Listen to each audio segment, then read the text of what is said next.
4191페이지 여호와께서 그 조화의 시작 곧 태초에 일하시기 전에 나를 가지셨으며 만세 전부터 창고부터 땅이 생기기 전부터 내가 세움을 입었나니 아직 바다가 생기지 아니하였고 큰 샘물이 있기 전에 내가 이미 났으며 산이 세우심을 입기 전에 언덕이 생기기 전에 내가 이미 났으니 하나님이 아직 땅도 들도 세상 진토의 군원도 짓지 아니하였을 때라. 26절까지 봉독했습니다.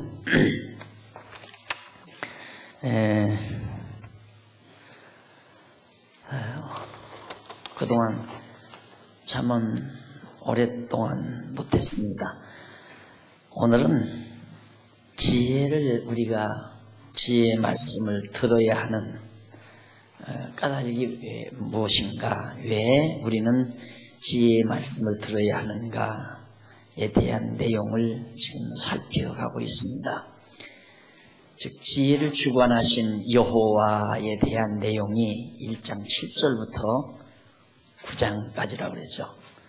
1장에서 거의 9장까지가 1장 1절로 6절은 서문이나 다름없고요. 그 다음 1장부터 나머지 1장 7절 이하부터 9장까지가 지혜를 주관하신다. 하나님이 지혜를 온전히 주관하신다. 그 주관하시는 여호와에 대한 내용이 기록되어 있는데 그 가운데서 이제 1번, 2번은 우리가 이미 살핀 바 있고요.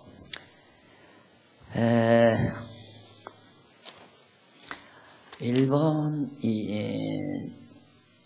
2번을 우리가 살핀 바 있고 그 다음 3번에서 지혜를 들으라는 훈계, 지혜를 들으라 8장, 9장까지라고 했습니다. 주보에 나와 있습니다. 8장, 9장. 그리고는 오늘 이제 8장 1절부터 31절까지가 지혜를 들어야 하는 까닭인데 그 까닭 가운데 마지막 부분이 지혜가 여호와께서 창조하시기 전부터 있었음을 가르쳐주는 내용입니다. 그러니까 지혜를 왜 들어야 되나? 지혜는 하나님이 천지를 창조하시기 이전부터 지혜가 있었다 하는 얘기입니다. 그러니까 대단한 거죠.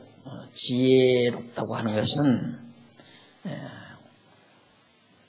이 만물 세계, 이 세상에 관한 것뿐만 아니라 하나님의 피조물의 세계를 초월한 영원한 세계의 것까지라도 다 통달할 수 있는 것이 바로 지혜입니다. 그렇기 때문에 지혜는 이 세상에 존재하는 게 아니고 세상을 창조하시기 이전부터 존재했다. 그래서 그 지혜는 바로 하나님이 여호와 하나님께서 주관하신다. 그렇기 때문에 우리는 지혜를 들어야 한다라는 말로 그렇게 정리가 됩니다. 자, 그러면 이제 읽어드린 말씀 잠깐 보면요. 여호와께서 그 조화의 시작 곧 태초에 일하시기 전에 나를 가지셨으며, 여기 나라는 말은 지혜를 1인칭 대명사로 묘사를 했습니다. 지혜를 하나님이 천지만물을 창조해서 사역하시기 전부터 조화라고 그랬죠. 조화의 시작, 그 조화의 시작이라는 말이 뭐냐면 태초에 일하시기 전에 천지만물을 창조하시기 이전, 그걸 조화의 시작이다. 그렇게 묘사를 한 거죠. 그러면 천지만물을 창조하시기 전부터 하나님께서는 지혜를 가지고 계셨다라는 얘기입니다. 그러면서 만세 전부터, 상고부터, 땅이 생기기 전부터 내가 세움을 입었나니, 여기도 내가라는 말은 1인칭 대명사, 즉 지혜를 1인칭 대명사로 묘사한 내용이죠. 그러니까 천지만물이 만들어지기 전에, 땅이 생기기 전 또한 지혜가 세움을 입었었다. 지혜가 이미 형성이 되어 있었다 이 말이죠. 아직 바다가 생기지도 아니하였고 큰 샘들이 있기 전에 내가 이미 났으며 산이 세움을 입기 전에 언덕이 생기기 전에 내가 이미 났으니 하나님이 아직 땅도 들도 세상 진토의 근원도 짓지 아니한 그때의 지혜는 이미 존재해 있었다라는 얘기입니다. 그러니까 결국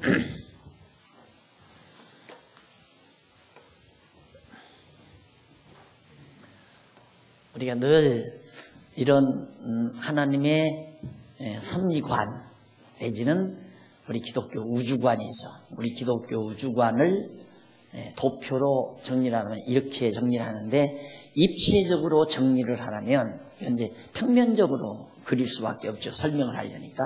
입체적으로 정리하려면 바로 이렇게 해서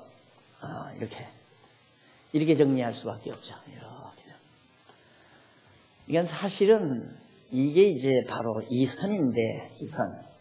그러니까 시간과 공간과 형상세계 아니에요? 형상세계인데 이건 영원한 세계에 대한 하나의 도안이고요. 이 영이라고 하는 건 둥그러미는 이게 이제 무한한 거죠. 끝이 없는 거. 그걸 이제 도표로 묘사하려니까 원으로 묘사하는데 끝도 없고 한도 없고 무궁한 영원한 시공형의 세계를 내재적으로 초월한 그런 거. 이게 이제 시공형의 세계거든요. 이게 바로 이걸 이 안에 내재 안에 가지고 있다. 그러니까 영혼이라고 하는 개념 속에 시간과 공간과 형상 세계가 내재하는 거죠. 그걸 이제 도표로 표현을 하려니까 할 수 없이 이런 이제 이 공간을 표현할 수밖에 없지만은 이 끝없는 무한대한 영원 세계의 비중과 시공 세계의 비중을 이 대로 정한다면 무한대 제로라고 그랬죠. 무한대 제로. 그러니까 이 시공 세계는 실상은 비율로는 무한대 세계와 비율을 정할 때는 제로로 될 수밖에 없죠. 이것이 만약에 1이라든가 2라든가 3이라든가 이런 숫자로 묘사된다면 무한대라고 하는 것도 한계가 존재하는 거죠. 그러니까 영혼이라고 하는 이것은 절대 개념이고 절대. 이건 이건 상대 개념이란 말입니다. 그러니까 상대적인 것은 대를 정할 때 이렇게 대를 정할 때 4대 1이다, 5대 3이다, 뭐 이렇게 정하잖아요. 이건 상대적이에요. 4이라는 숫자에 비해서 이건 하나다. 5이라는 수에 비해서 이건 셋이다. 라고 상대적으로 묘사할 때 대를 묘사하는데 무한대라고 할 때는 이게 절대와 상대를 비교하니까 비교가 안 되는 거죠. 비교가 안 되니까 제로로 묘사할 수밖에 없는 거예요. 그러니까 도표를 정말 제대로 묘사하려면 이 동그라미도 원도 그리지 말아야 돼요. 그리고 이제 막 이게 다 그린다는 자체가 좀 위험하죠. 이 공간이 전혀 없는 거지. 하나의 점은 관념적인 초점. 그냥 관념적으로 거기라고 하는 하나의 초점이 있을 뿐이지 점은 면적이나 부피가 존재하지 않는 게 점입니다. 점이란 관념적인 위치, 그냥 생각으로 거기다라고 하는 그것만 존재하는 거지 어떤 보이는 어떤 면적이라든가 모양이 나타나서는 점이 아니에요. 그건 벌써 부피, 면적이죠. 면적이고 내지는 부피고.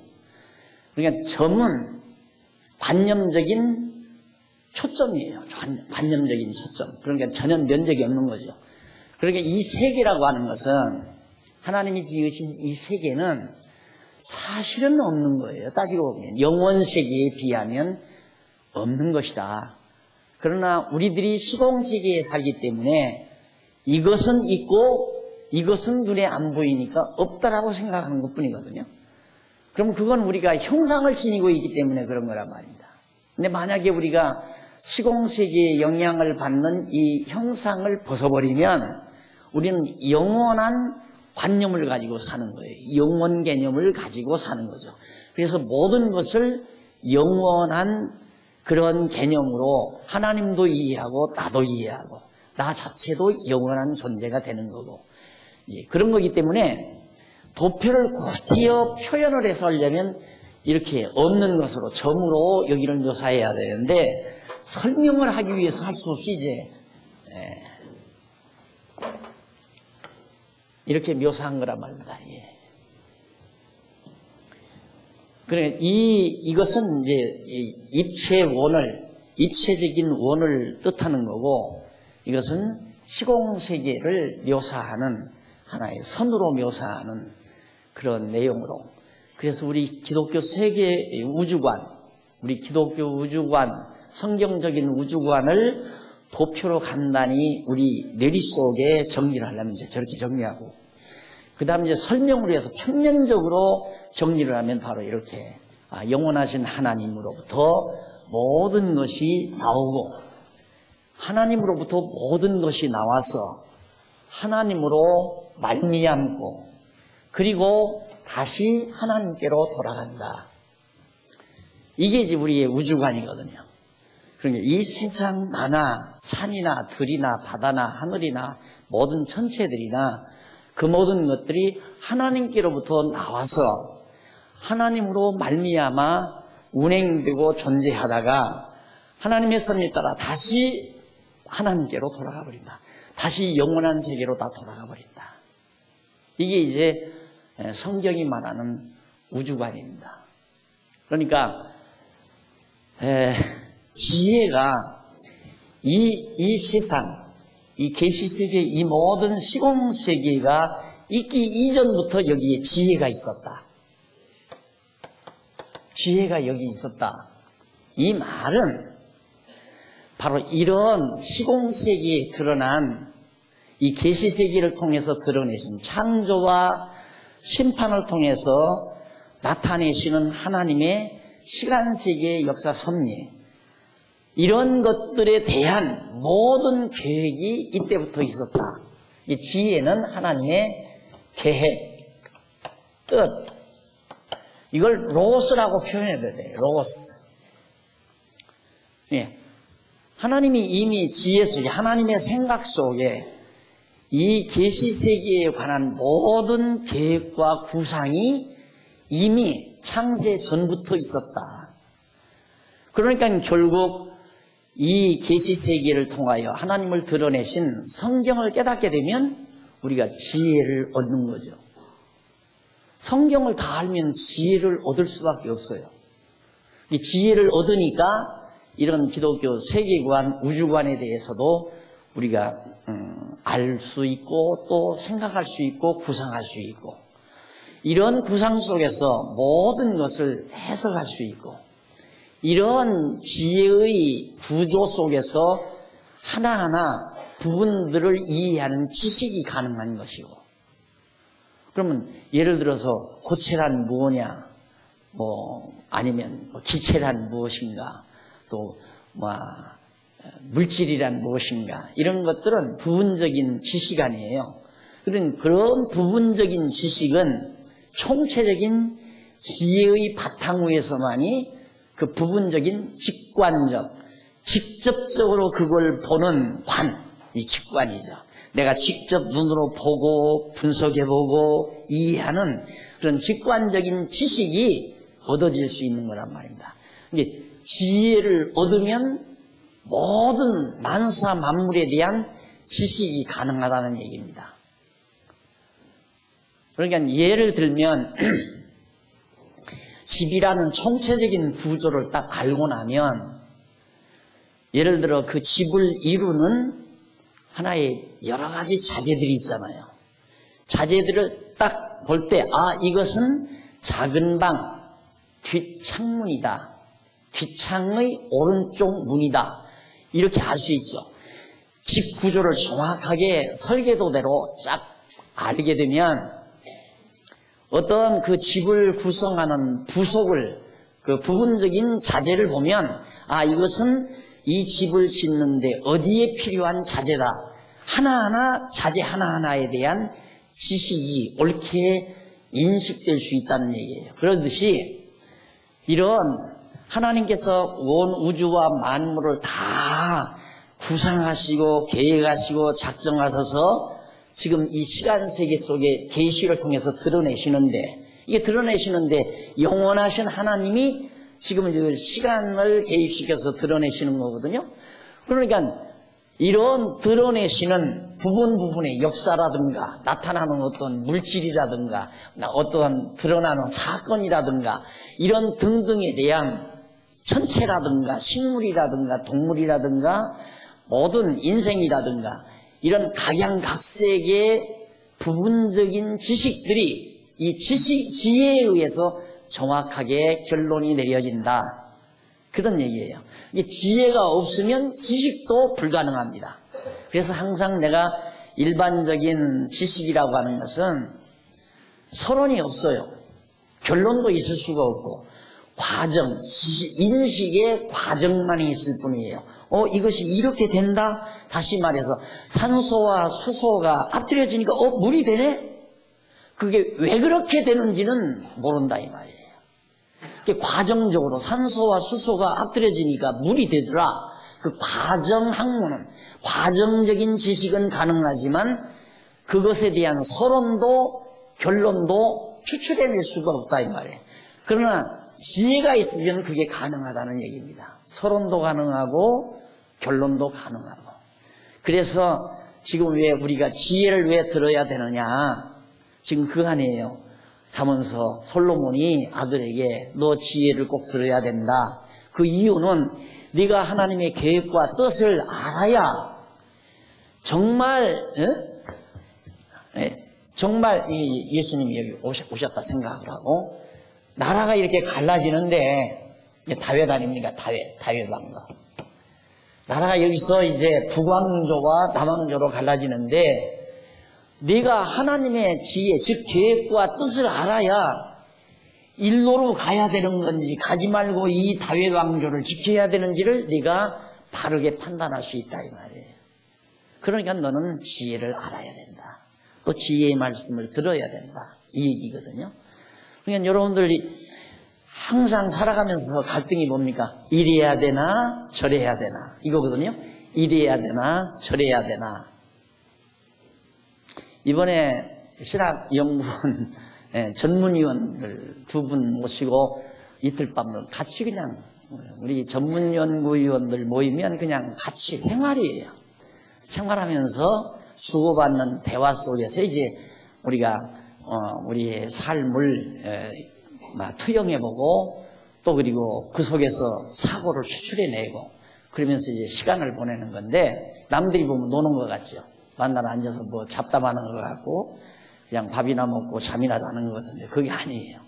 그거 아니고 그냥 삶 속에서 솔직히 내 삶을 내 행동 그러니까 내가 조금 선배니까 내 행동을 그냥 내 삶의 자연스러운 모습을 보여주는 거 후배들에게 그런 건데 이번에 무슨 사건이 있었느냐면 우리가 경영하고 있는 지금 우리 강남노예가 주축이 돼서 경영하고 있는 신문 여기에 자기들의 기사가 안 난다고 원성이 대단해요. 지금 총회원들 가운데서 자기들의 기사가 좀 나고 막 얼굴도 좀 막 이렇게 나고 해야 하는데 그게 안 난다고 그리고 강남노예 목사님들만 기사만 많이 나오고 그런다고 대부분 많이 강남노예 목사님들이 글을 많이 쓰니까 그래가지고 불만이 많다고 그러면서 와서 하는 얘기가 신문을 하나 더 내는 게 어떠냐. 그분들 그냥 부담 없이 그냥 막 이렇게 막 광고도 내주고 그냥 막 사진도 좀 찍어주고 막 선전도 해주고 하는 그런 좀 수준 낮은 신문을 하나 더 내면 어떠냐 그래요. 이제 목사님들은 상상을 못했죠. 후배 목사님들은. 그러다가 가만히 있으니까 말씀을 좀 하라고 그래요. 그래서 총회 산하에 그렇게 신문이 둘로 나온다는 것은 남들 보기도 참 아름답지 못하고 총회가 갈라지는 느낌도 있고 그러니까 우리는 다 양보할 수 있다. 편집위원장도 마음대로 세우고 편집부장도 마음대로 세우고 논설위원장도 마음대로 세우고 주필도 총회에서 마음대로 알아서 해라. 이사회에서 총회 이사회에서 마음대로 알아서 해라. 정 그것도 아니라면 아야 우리 지금 한국 크리스찬 신문은 정반을 하고 휴관을 하고 그냥 하나 만들어서 마음대로 이번 회기 동안 하시면 어떻습니까? 얘기를 했어요. 그러니까 깜짝 놀라는 거예요. 오신 분들이 그렇게 생각을 안 했는데 어떻게 저렇게 양보심이 많을까? 다 양보하니까 뭐든지 다 양보하겠다. 다. 우리 목사님들도 우리 전문연구위원 목사님들도 이제 날 쳐다보죠. 네, 끝나고 나서 목사님 어떻게 그렇게 얘기를 해서 그분들이 오신 분들이 입장이 난처한 거예요. 이제 마음대로 다 하라니까 다 양보 우리가 할 테니까. 그래서 단마디로 그랬어요. 난 아브라함한테 배웠다 그랬어요. 난 아브라함한테 배웠습니다. 네가 우하면 나는 좌하고 네가 좌하면 나는 우하리라. 그게 지혜예요. 지혜의 작용이라 이 말입니다. 무슨 소리냐? 우리가 이미 하기로 했는데 죽어도 우리가 한다. 그럼 못한다. 그럼 싸움만 나는 거죠. 우리가 정말 하나님 지혜를 주관하시는 하나님이 살아계시다는 거 딱 믿으면 고집 쓰고 사는 거 아니에요. 바보예요. 고집 부리고 사는 건 바보예요. 하라면 하고 하기 싫으면 말라고 하는 이유도 바로 그거거든요. 억지로 시킨다고 해서 무슨 일이 되고 억지로 안 시킨다고 해서 무슨 일이 안 되면 그건 지혜의 작용이 아니죠. 하나님은 이미 다 계획해놓고 뜻을 정해놓고 만사 만물을 이끌어 가시는 분이란 말입니다. 다 모두 다 그렇게 섭리해 가시는 분이에요. 그런 지혜를 주관하시는 여호와 하나님을 우리가 믿고 살아간다면 네가 우하면 나는 좌하고 네가 좌하면 나는 우하리라. 그거 쉬운 일 아니에요. 이게 안 믿어지면 쉬운 일 아니라 이 말입니다. 저게 우리 일 되는 거 방해하려고 그래? 하나님의 일이 방해가 됩니까? 방해 안 되는 거예요. 절대. 그러니까 되어지는 일을 못하게 하려고 하는 것도 바보고 되는 일을 못하게 하는 것도. 그러니까 나는 마음대로 하고 싶은 대로 다 하라 그 말은 하나님이 우리를 통해서 신문을 계속해서 유지시키려는 뜻이 정해져 있으면 하다 자기네들이 가지고 가서 하다가도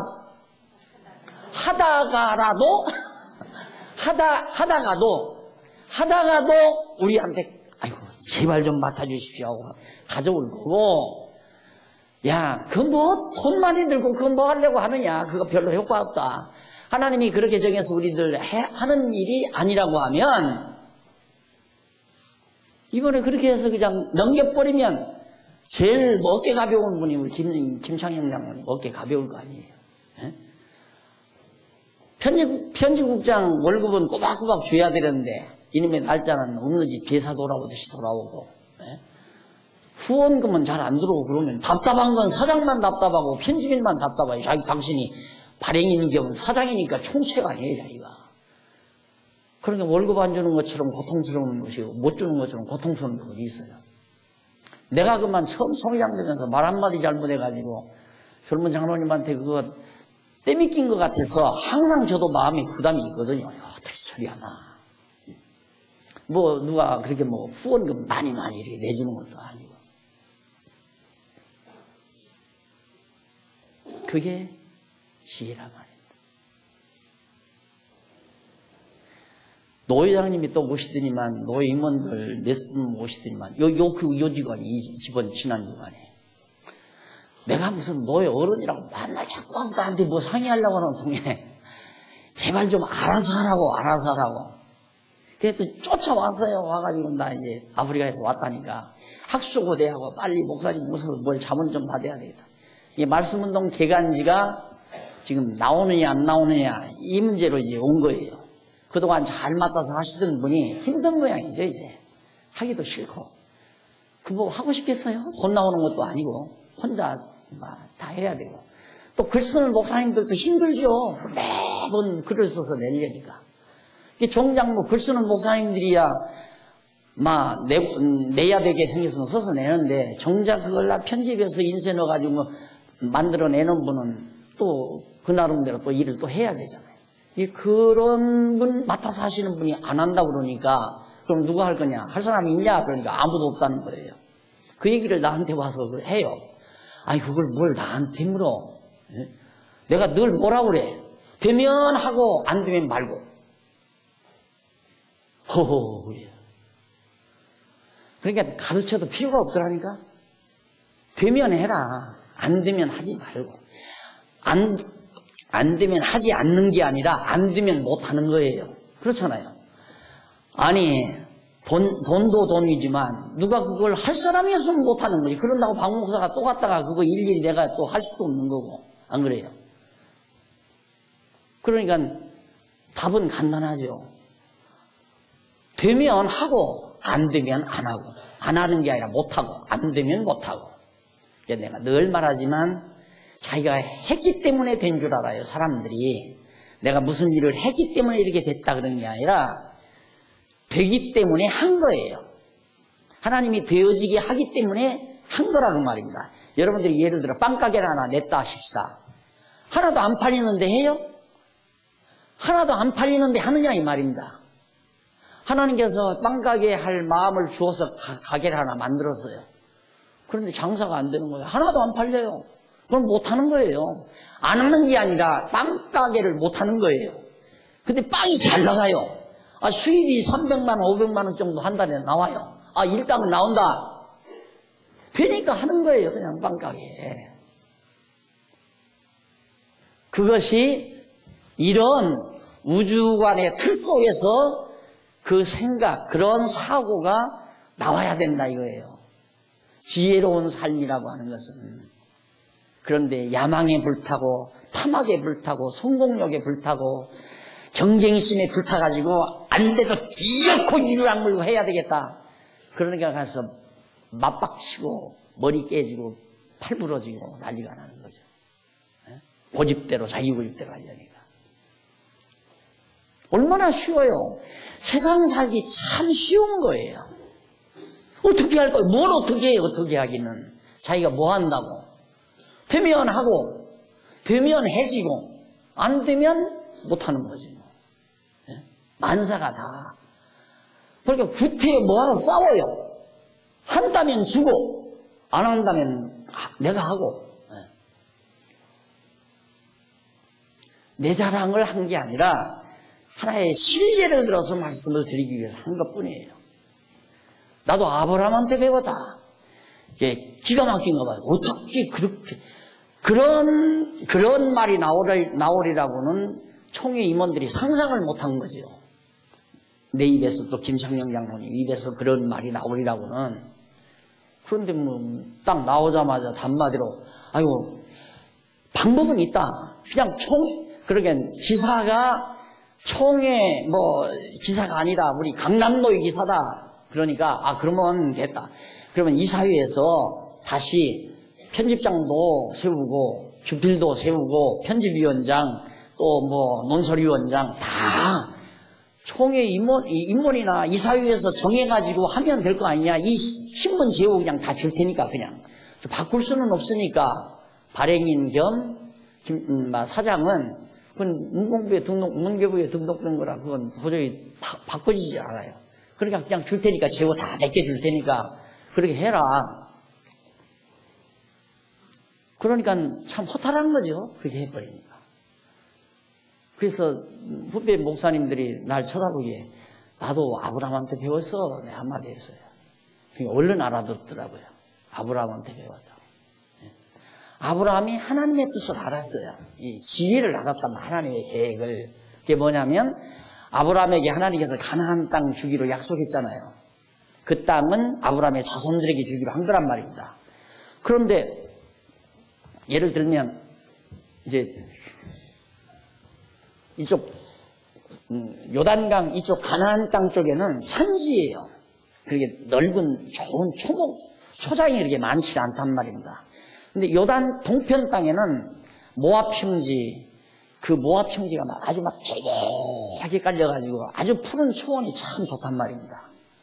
그러니까 그 둘을 놓고 조카 롯하고 아브라함하고 이제 갈등이 빚어졌잖아요.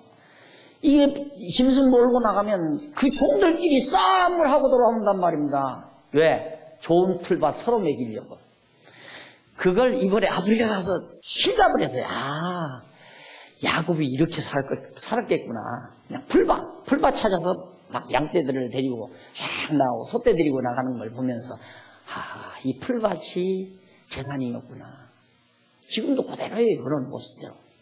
그러니까 아브라함 볼 때는 아브라함이 삼촌이고 조카 롯은 조카니까, 아니 롯은 조카니까 삼촌이 야 임마 너 저쪽으로 가. 너 저쪽 나빠도 할 수 없다. 내가 이 좋은 땅 모압 평지 내가 차지한다. 너는 저쪽 요단 서편으로 가라. 이렇게 명령해도 조카 롯이 뭐라고 할 거예요? 삼촌이 명령하는데. 근데 삼촌이 그렇게 안 하잖아요. 왜? 지혜를 알아요. 하나님의 계획과 뜻을 안단 말입니다.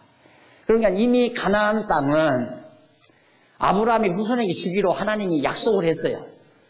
그러니까 네가 가나안 땅을 차지한다 하더라도 너는 가나안 땅에서 쫓겨날 거고, 내가 설령 모압 평지를 차지한다 해도 하나님은 나를 도로 가나안 땅으로 데려올 것이다. 이걸 알지요, 아브라함이.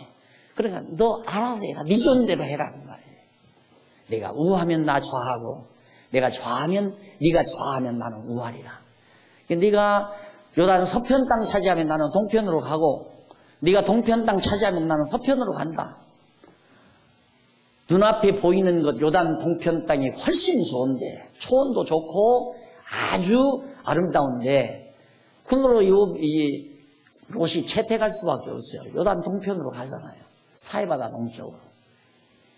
거가 살다가 롯은 소돔성 불로 멸망당할 때 롯이 멸망당하고 말았지만은, 아브라함은 자연스럽게 하나님이 약속의 땅으로 돌아오는 거예요. 그래서 여기 이 땅, 우리 예배당 땅 살 때도 그랬잖아요. 뭐 그냥 빨리 해야 한다고 안 하면 또 다른 사람이 사고 오더니 난리를 치기에, 지금 기억날 거예요. 하나님께서 거기 우리 장안중앙교회 예배당 짓도록 정해놨으면 누가 사갔다가도 도로 우리한테 가준다. 아마 그때는 내가 그런 얘기하면 참 저 박 목사 웃긴다 속으로 그런 분이 있었을 거예요. 진짜 갔다 왔잖아요. 이 땅 팔려가지고 누가 계약금 치러서 팔려다가 안 되니까 계약금 8천만 원만 띄고 온 거예요. 그러니까 8천만 원 빼고 나머지만 내도 된다. 그래서 땅값이 점점 줄어든 거예요. 그리고 우리가 샀잖아요. 그러니까 꼭 안 샀으면 어떻게 되냐. 이거 못 샀으면 하나님께서 여기 우리 땅으로 안 준 거예요. 그 무슨 소리냐고. 일찍 목사님이 서들어서 일찍 했으면 그때 다른 사람한테 안 가고 여기다 예배당 질 수 있는 건데, 그러면 지혜가 없는 사람이죠. 지혜를 무시하는 사람이에요. 그러니까 서둘 것도 없고 아쉬울 것도 없고 조급할 것도 없고 그냥 평안하게, 한없이 편안하게. 조금 길었나요, 강의가? 이런 강의는 아주 중요하니까 신뢰를 안 들 수가 없어요. 그래서 지혜는 천지만물을 창조하기 이전부터 있었다. 하나님 다 계획해놓고 준비해놓고 설계해서 해가시는 일이에요. 싸울 거 없어요. 다툴 것도 없고 그냥 되는 대로, 하나님께서 되어지게 하시는 대로 열심으로, 하나님이 시키신 일이나 열심으로 해가면 돼요. 우리 선교도 우리가 선교하려고 서둔 것도 없잖아요. 느긋하게 맘먹고 언젠가는 이제 우리 예배당 다 지어놨고 이제 우리 할 일 뭐냐, 복음 전하는 일인데, 우리 한국 땅에는 다 전해졌잖아요. 대한민국 어디 가도 말씀운동 없는 데가 없어요. 다 도시마다 거의 다 있어 버렸어요. 할 일이 뭐 있어요? 우리 대한민국 땅에. 더 증언을 해야죠. 누구 마음대로 증언을 해요? 듣는 자 한계가 정해져 있어요.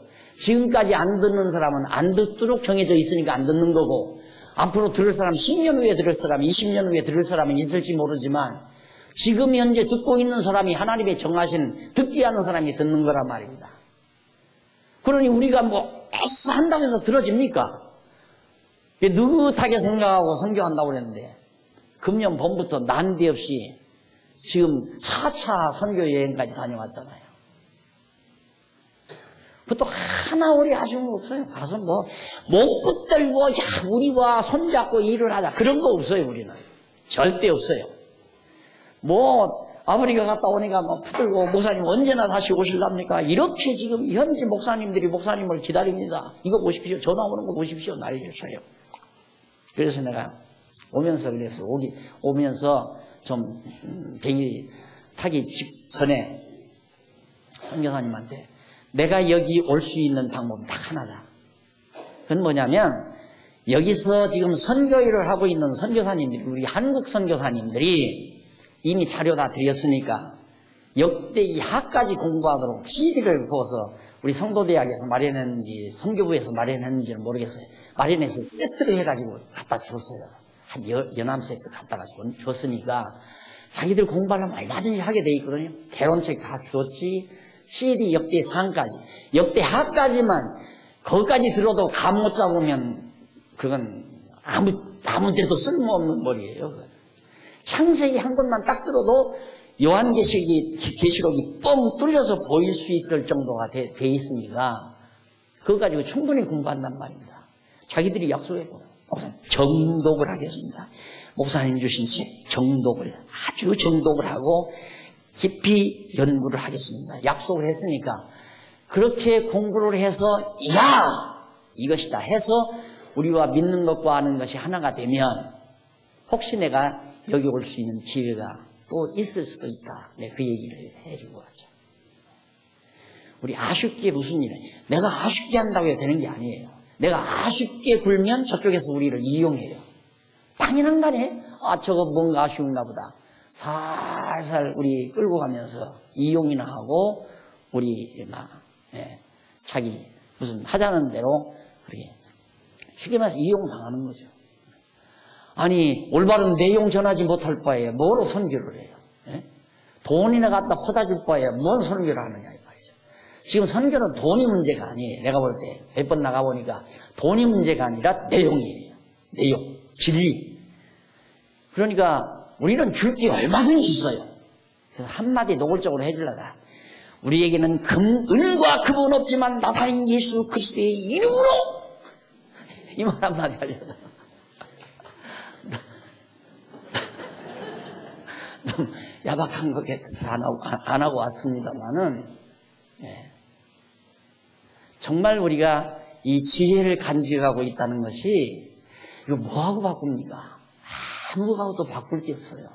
바꿀 수가 없어요. 지혜가 있어야 평안해요.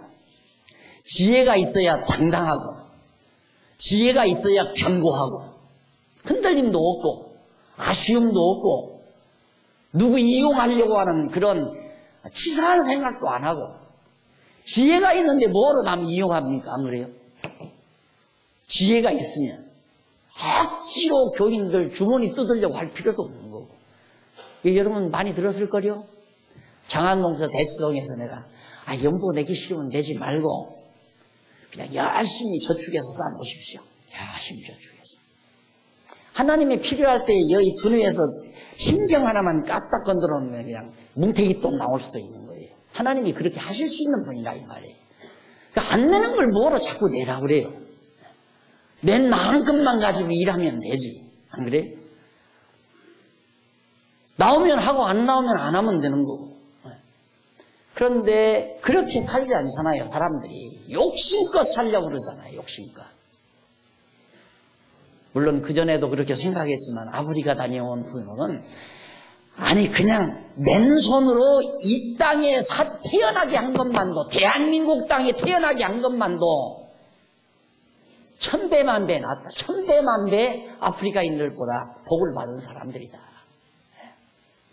아무데나 그냥 몇 메타 파면 물이 풀풀 나오고 산천이 다 푸르르고 화사한 꽃이 피고 붉게 물들었다가 낙엽이 지고 하얀 눈이 덮이고 이런 드라마틱한 이런 우리의 삶의 무대가 세상 천지에 어디 있어요? 아무 데도 없어요. 아무 데도. 사시사철 푸른 숲만 파랗게 있다고 생각해 보십시오. 지겨워서 못 살아요. 그것도 지겨워서. 이 땅에 태어난 것 하나만으로도 하나님 앞에 10번 100번 감사하며 살아야 된다. 이런 생각을 비행기에 올라서 오면서 눈 감고 거듭거듭 생각하면서 여기에다가 그뿐입니까? 어떻게 이 지혜 덩어리를 우리에게 덩치채 주었느냐 이 말이에요. 덩치채. 이 지혜를 천지만물 만들어지기 이전에 이 지혜, 있었던 이 지혜를 우리로 하여금 어떻게 깨닫게 했느냐 이 말이죠. 우리는 이걸 보고 깨달았잖아요. 구약, 신약, 신구약 성경 통해서 하나님 계획이 그랬구나 하는 걸 안 거거든요. 그래서 성경 공부하시라는 거 아니에요. 성경 배워야 돼요. 성경 모르면 지혜가 안 열려요. 지혜가 안 열리면 천하 없어도 마음에 평안 없고, 지혜가 안 열리면 천하 없어도 당당하지 못하고, 지혜가 안 열리면 마음이 깨끗해질 수가 없고, 항상 두고 이용이나 하려고 생각하고, 남하고 경쟁해서 이기려는 생각이나 하고, 늘 항상 그거 아니에요? 시기하고 질투하고 미워하고. 지혜가 열리면 그거 다 내가 안 하는 게 아니라 사라져버리는 거예요. 없어져 버리는 거죠. 그게 다 필요 없다고 생각하는 거니까.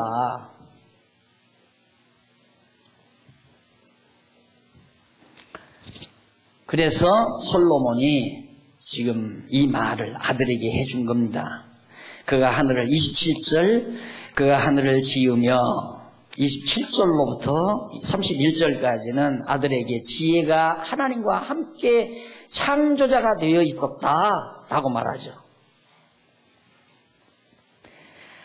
자, 그가 하늘을 지으며 그가란 말은 지혜가 그 말이에요. 그가 하늘을 지으며 궁창으로 해면에 두르실 때 그가가 하나님입니다. 지혜가 아니고 지혜는 1인칭 대명사로 표현해요. 궁창으로 해면에 두르실 때 내가는 지혜 1인칭 대명사. 내가 거기 있었고 하나님이 천지만물 지을 때 거기 바로 지혜가 있었다 이 말입니다. 그가 위로 구름 하늘을 견고하게 하시며 바다의 샘들을 힘있게 하시며 바다의 한계를 정하여 물로 명령을 거스르지 못하게 하시며 또 땅의 기초를 정하실 때에 내가 그 곁에 있어서 창조자가 되어 지혜가 하나님과 같이 창조자가 됐다.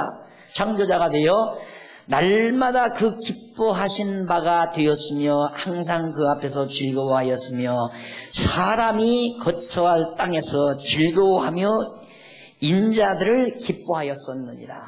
뭔가 지혜가 로고스죠. 태초에 말씀이 있었다. 이 말씀이 하나님과 함께 있었다. 하나님과 함께 지혜가 말씀이 태초에 말씀이 계시니라. 요한복음 1장 1절에 말씀이 계시니라. 이 말씀이 곧 하나님과 함께 있었고 이 말씀이 곧 하나님이었다. 말씀 지혜 이꼴 하나님. 하나님과 지혜. 그러니까 하나님의 계획과 뜻이니까 바로 그 계획과 뜻이 하나님이란 말이죠. 하나님은 무슨 형상이 있는 게 아니라 하나님의 로고스로 존재하시는 하나님이니까.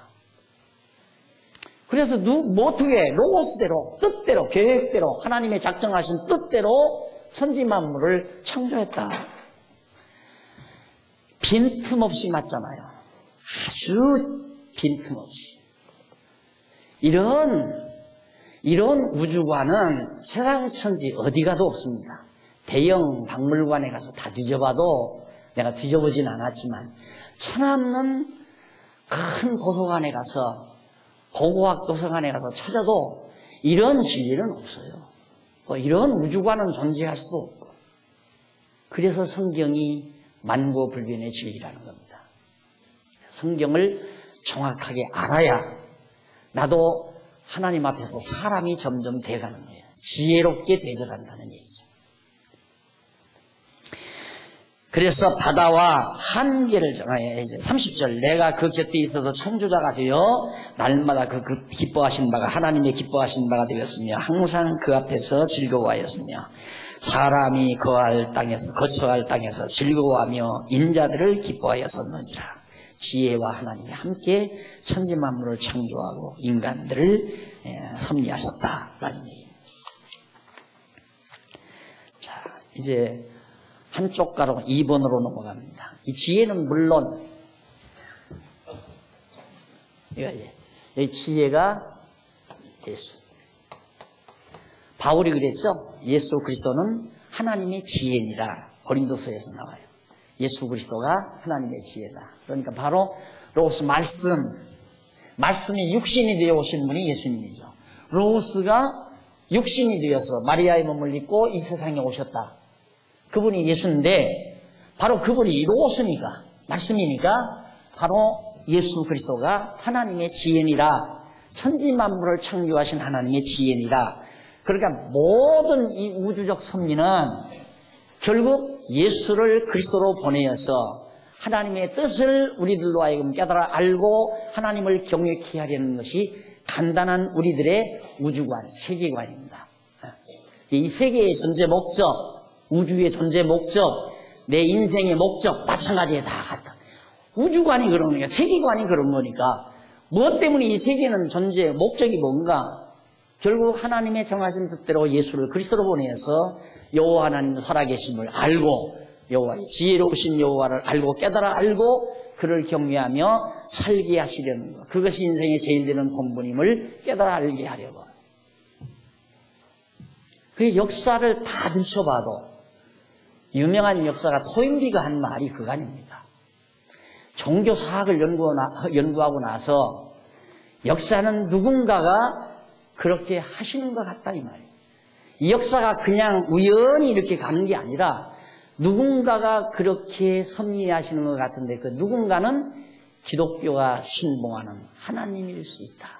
그는 신자도 아닌데 왜? 기독교 종교사학을 기독교 역사를 공부하다가 보니까 그게 토인비의 마음속에 와 닿은 거예요. 불신자인 토인비의 마음속에. 당연하죠. 바보라도 깨달아요. 바보라도. 지금 당장 인류 역사의 연대를 주전주후로 주전과 주후로 나누는 것 보세요. 어느 나라 가도. 이것도 신기한 일 아니에요. 어떻게 이럴 수가 있느냐 이거죠. 역사의 중심은 그리스도라 말입니다. 그러니까 예수 그리스도는 하나님의 지혜니라 이렇게 말하는 거죠. 그래서 이제 그리스도가 지혜자로 오셨다는 사실 우리가 그래서 거기 4194페이지 중간쯤 보면 줄바꾼 곳 나옵니다.